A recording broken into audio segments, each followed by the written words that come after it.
요즘은 우리 믿는 사람들도 말세나 종말에 대한 위기의식이 거의 없습니다.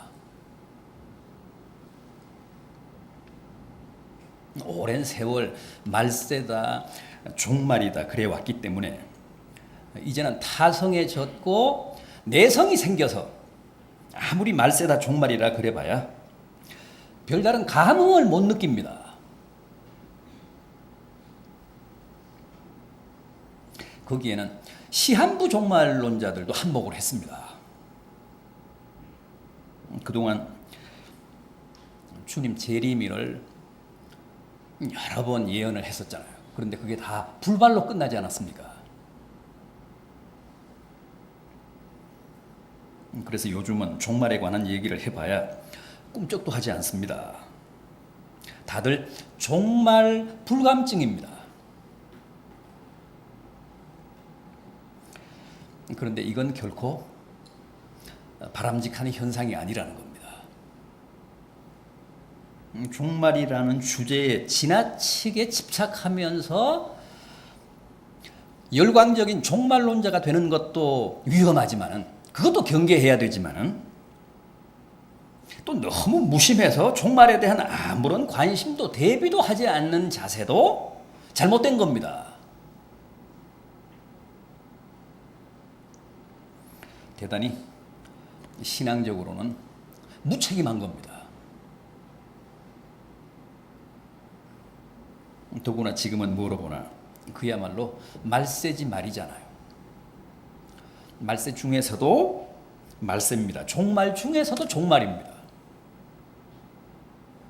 말세, 종말의 막바지에 왔다는 거죠. 부디 신앙적인 종말의식을 제고하십시오. 종말에 대한 관심과 종말에 대한 영적인 감각을 새롭게 회복하시기 바랍니다. 종말에 대한 사람들의 일차적인 관심은 뭐니 해도 주님이 언제 오시는가 하는 겁니다. 세상 끝이 언젠가? 종말이다, 말세다 그러는데 이 문제와 관련해서는 주님 자신이 사도행전 1장 7절에서 분명히 하신 말씀이 있습니다. 뭐라고 했습니까? 때와 기한은 아버지께서 자기의 권한에 두셨으니 너희가 알 바 아니라.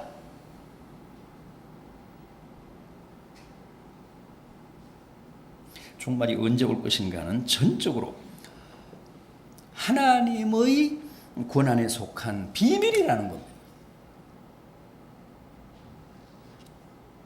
오늘 본문을 발췌한 이 마태복음 24장 36절을 보면 더 극단합니다. 이 마태복음 24장 36절 한번 보십시오. 그날과 그때는 아무도 모르나니 하늘의 천사들도 아들도 모르고 오직 아버지만 아시느니라.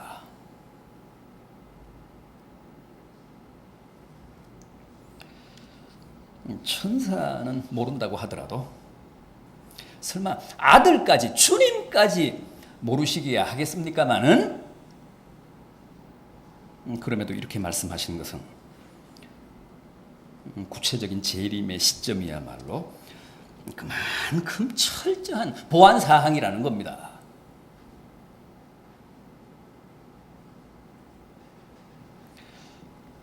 그런데도 이단들, 사이비 집단들, 시한부 종말론자들은 끊임없이 몇 년도에 주님이 재림한다 그러면서 사람들을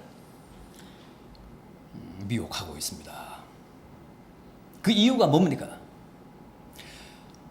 그들은 툭하면 그렇게 말합니다. 봐라, 날과 때를 모른다고 했지 언제 연도를 모른다고 했느냐. 그러면서 몇 년도에 주님 재림한다고 사기를 치고 있습니다. 바울도 데살로니가 전서 5장 1절에서 형제들아 때와 시기에 관하여는 내가 너희에게 아무것도 쓸 것이 없노라. 자기도 아는 바가 없다는 겁니다. 대사도인 바울도 재림의 때와 시기에 관해서는 할 말이 없다.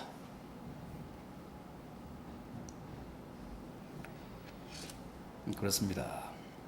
주님의 재림과 세상 종말은 절대적인 진리지만은 그때와 시기는 아무도 모르는 1급 비밀에 붙여져 있습니다. 그리고 오죽하면 천사도 아들도 사도도 모르고 오직 성부 하나님만 아신다고 했겠습니까? 그래서 데살로니가 전서 5장 2절은 그날이 도적같이 임한다 그랬습니다. 또 평안하다 안전하다 할 그때 해산의 고통처럼 임할 것이다. 모든 사람의 예상을 깨고 해산의 고통처럼 임할 것이다. 누가복음 21장 34절에서는 그날이 덫과 같이 임하리라. 이 마태복음 24장 37절에서는 노아의 때처럼 임한다고 했습니다. 누구도 예상하지 못한 시점에 졸지에 세상 종말이 임한다는 겁니다.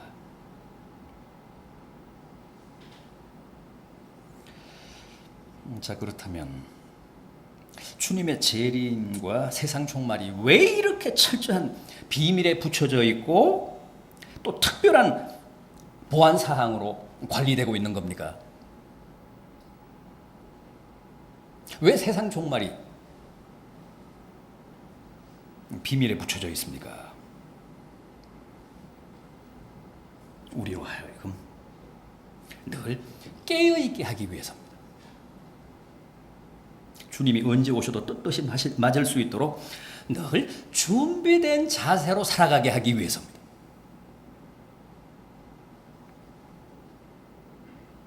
우리로 하여금 항상 종말론적 신앙을 갖게 하기 위해서입니다.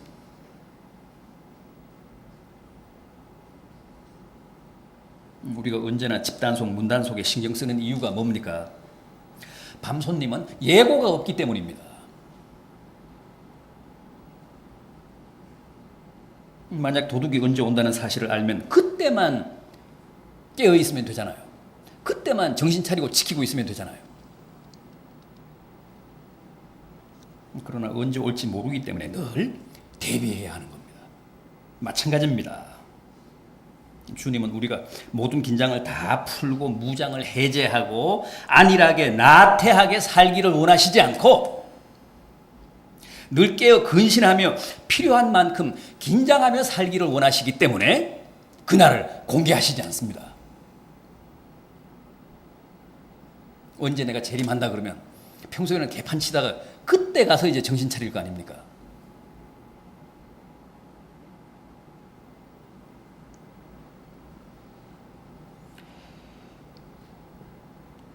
자, 그렇다면 종말에 관한 한 모든 게 이렇게 다 비밀에 붙여져 있습니까? 그렇지는 않습니다. 구체적인 때와 시기는 1급 비밀이지만은 말세의 징조, 종말의 징후는 사전에 충분히 감을 잡고 눈치를 채도록 허용되어 있습니다. 오늘 본문 3절을 보십시오. 제자들이 주님께 나와서 조용히 물었습니다. 우리에게 이르소서, 주의 임하심과 세상 끝에는 무슨 징조가 있겠습니까? 이어지는 4절 이하를 쭉 보십시오. 주님이 뭐라고 하셨죠? 너희가 사람의 미혹을 받지 않도록 주의하라. 많은 사람이 내 이름으로 와서 이르되 나는 그리스도라 하여 많은 사람을 미혹하리라. 종말에는 너도 나도 나서서 다 자기가 그리스도라고 한다는 거죠. 그러면서 사람들을 미혹한다는 거예요. 그 다음에 난리의 소문, 기근, 지진, 재난, 환난, 불법, 이런 여러 가지 사건이나 현상들을 말세 징조로 제시하시고 나서 32절, 33절을 보면 이렇게 말씀하십니다. 이 24장 32절, 33절 말씀을 보면 무화과 나무의 비유를 배우라. 그 가지가 연하여지고 잎사귀를 내면 여름이 가까운 줄 아나니 이와 같이 너희도 이 모든 일을 보거든 인자가 가까이 곧 문 앞에 이른 줄 알라. 이런 여러 가지 내가 일러준 징후와 징조를 보면 내가 문 앞에 이른 줄 알아. 세상 종말이 박도했다는 거죠. 임박했다는 겁니다. 그러니까 날과 신은 아는 게 허용이 되어 있지 않지만 예민한 영적 감수성으로 시대의 기상도는 충분히 분별하라는 겁니다. 그리고 거기에 대비하라는 거예요. 더욱 긴장하며 깨어 있으라는 겁니다.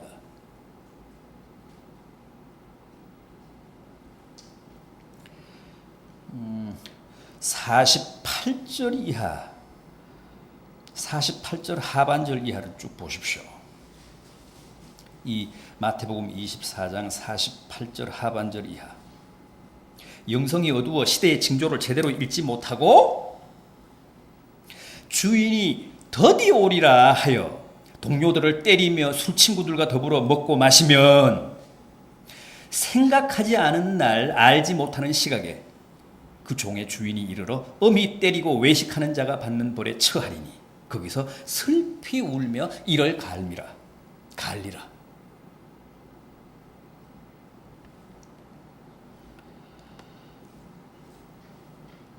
자, 그럼 우리에게 허용된 종말의 징조, 말세 징후 가운데서 주님이 가장 많이 강조하신 것 한번 보겠습니다. 말세가 되면 이런 징조, 이런 징후들이 나타난다 그러시면서 가장 강조하신 것, 방점을 찍어 놓은 부분이 어딘지 한번 보겠습니다. 본문 4절과 5절에서 말씀하신 내가 그리스도라 하며 미혹하는 사람들이 많이 출현할 것이다. 이단들이 많이 출현한다는 거죠. 그 다음에 11절 보십시오. 24장 11절. 거짓 선지자가 많이 일어나 많은 사람을 미혹하겠으며 15절을 보십시오. 오늘 본문 15절. 너희가 선지자 다니엘이 말한 바 멸망에 가증한 것이 거룩한 곳에 선 것을 보거든. 읽는 자는 깨달을진저 귀 있는 자는 깨달으라. 오늘 본문은 18절까지입니다만 이어지는 23절 한번 보십시오. 23절. 그때 사람이 너희에게 말하되 보라 그리스도가 여기 있다 혹은 저기 있다 하여도 믿지 말라. 이어지는 24절. 거짓 그리스도들과 거짓 선지자들이 일어나 큰 표적과 기사를 보여 할 수만 있으면 택하신 자들도 미혹하리라. 26절도 보십시오. 사람들이 너희에게 말하되 보라 그리스도가 광야에 있다 하여도 나가지 말고 보라 골방에 있다 하여도 믿지 말라.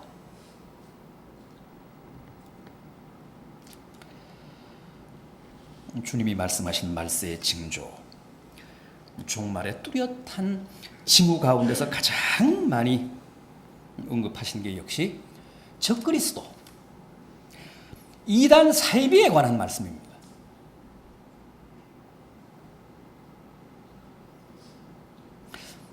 여러분, 종말이 가까울수록 왜 적그리스도들이 극성일까요? 왜 거짓 선지자들이 많이 출현할까요? 사탄이 이제 자기의 때가 얼마 남지 않았다는 사실을 알기 때문에 마지막 발악을 해서 그렇습니다.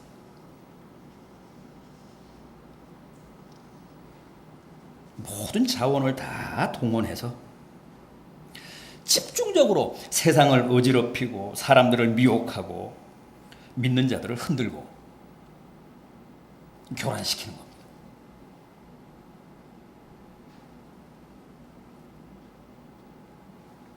많은 적그리스도를 내세워서 내가 그리스도라 하고, 또 거짓 선지자들을 내세워서 사람들을 미혹하고, 또 거짓 선지자, 그리스도로 하여금 큰 표적과 이적을 행하게 해서 사람들을 엄청난 정신적인 영적인 혼란에 빠뜨리기 위해서 그렇게 적그리스도의 활동이 극심해진다는 겁니다. 따라서 마지막 때가 되면 여러 가지 종말의 징조가 나타나겠습니다만은, 특히 이 적그리스도의 집중적인 출현이야말로 가장 확실한 종말 말기 현상이라는 겁니다.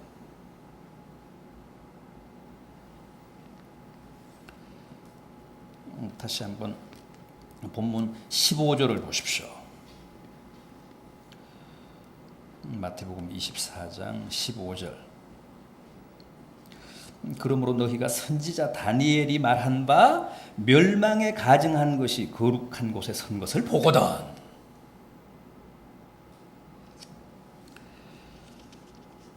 이것은 구약 다니엘서 9장 이하에 나오는 사건을 주님이 인용하신 말씀입니다. 다니엘서의 그 말씀은 주전 167년에 수리아 왕 안디오쿠스 에피파네스라는 왕이, 안디오쿠스 에피파네스가 이스라엘을 점령하고 예루살렘 성전에다가 히랍의 최대 신이죠, 제우스 신상을 세웠습니다. 그리고 유다 백성들로 하여금 거기에 경배하겠습니다. 예배하게 했습니다. 그게 주전 167년의 사건입니다. 그 사건을 다니엘서 9장 이하가 이제 예언하신 말씀인데, 마지막 때가 되면 바로 그런 우상 숭배 현상, 가증한 것이 거룩한 곳에 서서 하나님을 대신해서 사람들의 예배를 받는 사건들이 비일비재하게 일어난다는 겁니다.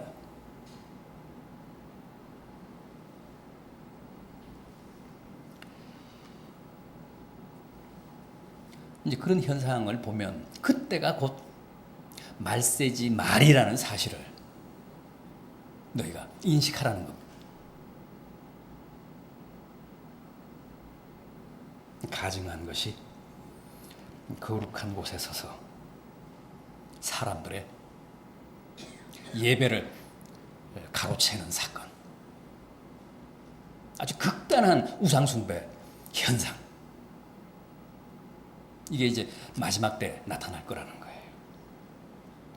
지금 우리나라에는 약 100개 정도의 이단이 있는 것으로 확인이 되고 있습니다. 이단 신봉자는 100여만 그렇게 추산을 하고 있습니다.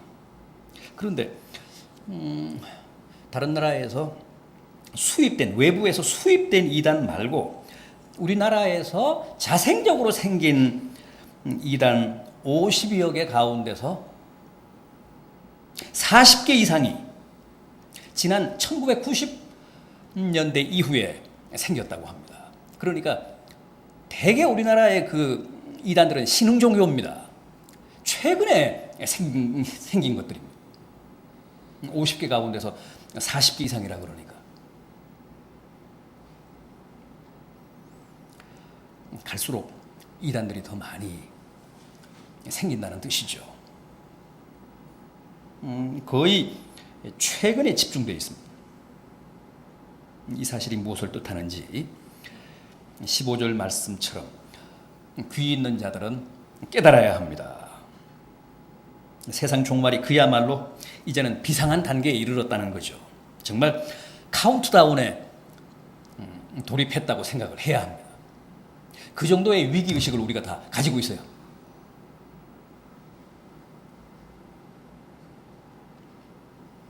자, 이런 때, 이렇게 긴박한 때, 우리는 과연 어떻게 이런 말세적인 현상에 대처하며 살아야 할까요?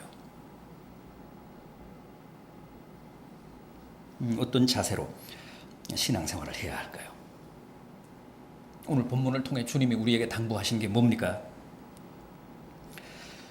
15절 말씀을 보면 멸망에 가증한 것이 거룩한 곳에 선 것을 보거든.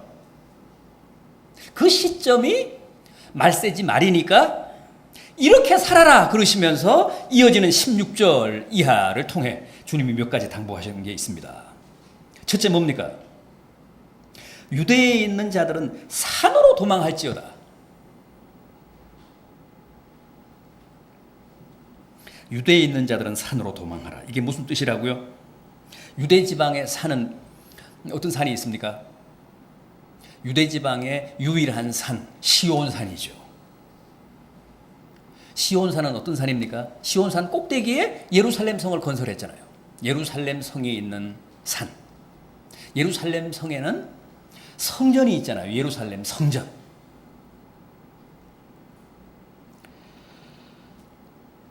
여러분, 마지막 시대에는 시온산으로 도망해야 합니다. 무슨 뜻입니까?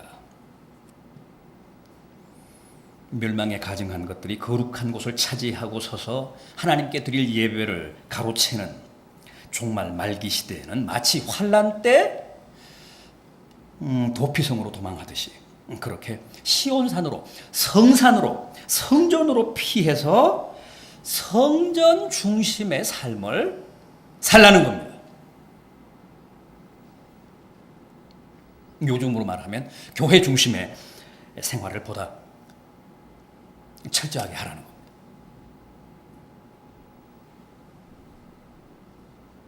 여러분, 종말이 임박할수록 더욱 교회를 구심으로 살아야 합니다.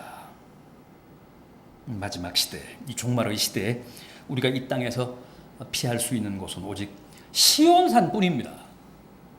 우리가 도망해야 할 성산, 우리가 숨어야 할 도피성, 우리가 들어가야 할 구원의 방주는 오직 교회뿐입니다. 괜히 성산으로부터 멀리 달아나실 생각하시지 말고 오히려 성산으로 피하십시오. 요즘 분위기가 다 교회로부터 달아나자는 거 아닙니까?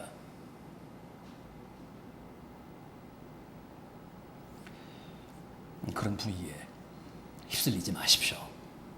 미혹되지 마십시오. 오히려 성산으로, 시온산으로,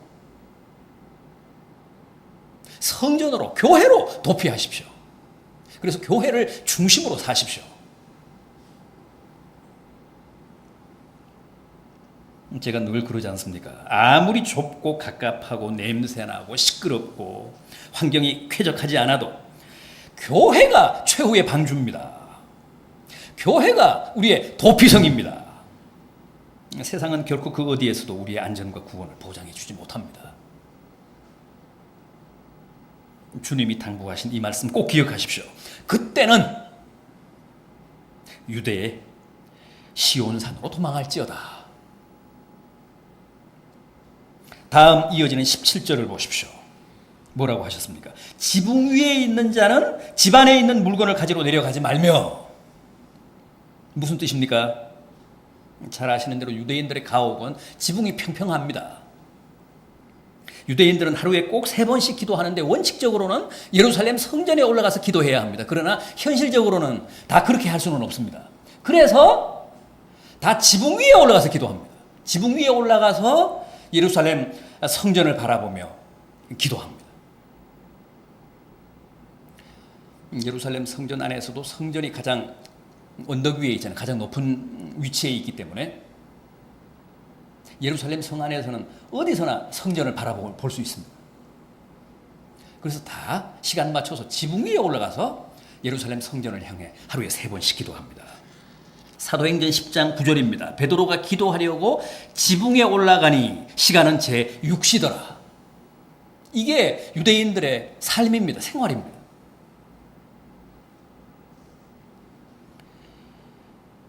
따라서 여기 17절 지붕 위에 있는 자들은 집안에 물건을 가지러 가지 말라는 말씀은 이 종말 말기에는 더욱 기도 생활에 정진하라는 뜻입니다.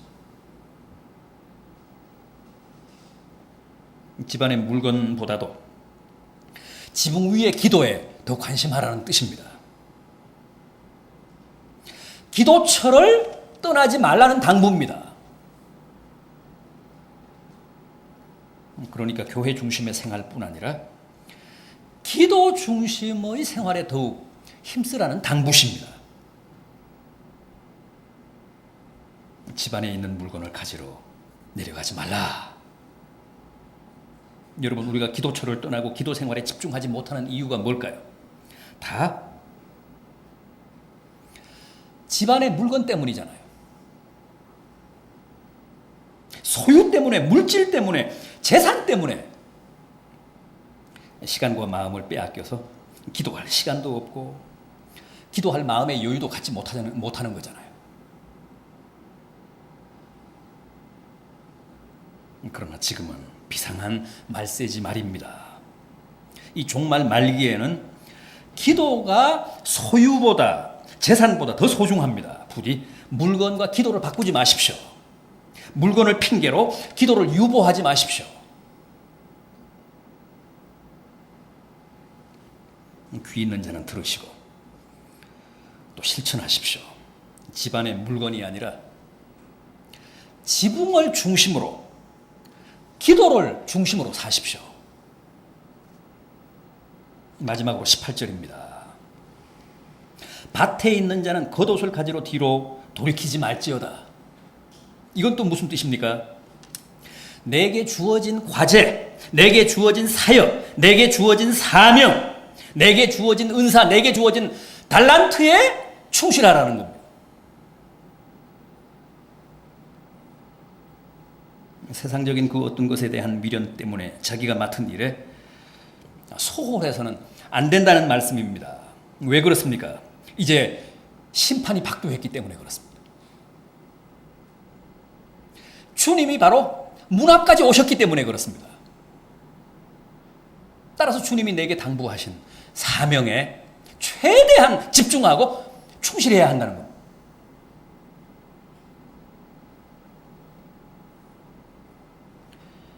주님은 평소에도 그렇게 말씀하셨습니다. 쟁기를 잡고 뒤를 돌아보는 자는 내게 합당치 않다. 우리는 쟁기질을 하면서 자꾸만 뒤돌아보잖아요. 온갖 것에 대한 미련과 애착 때문에. 그런데 지금은 세상 종말이 바로 코앞에 닥친 때입니다. 그러므로 더더욱 뒤를 돌아보거나 겉옷 따위에 미련 갖지 말라는 겁니다. 하기야 유대인들에게 있어서의 겉옷은 뭐라고 했습니까? 재산 목록 제1호라고 했죠. 낮에는 겉옷이지만 밤에는 꼭 필요한 개인 필수품입니다. 이불입니다. 그거 없으면 저체온증으로 죽을 수도 있습니다. 그렇게 소중한 겉옷이지만은 마지막 때는 그런데 미련 갖지 말라는 거예요. 자기의 사역, 자기의 사명에 보다 성실하고 충실하라는 거. 결산일이 박도했기 때문에.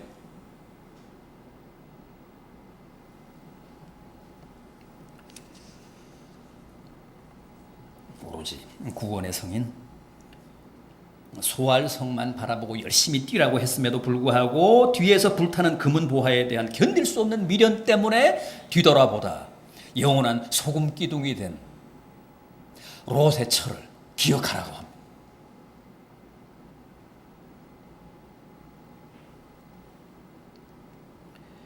부디 주님이 친히 일러주신 이 마지막 시대, 이 비상한 시대의 삶의 방식과 지혜가 오늘 우리들에게 큰 깨달음이 되고 도전이 되기를 바람하지 않습니다. 또 이단들에 대한 큰 경계의 메시지가 되기를 진심으로 기원합니다.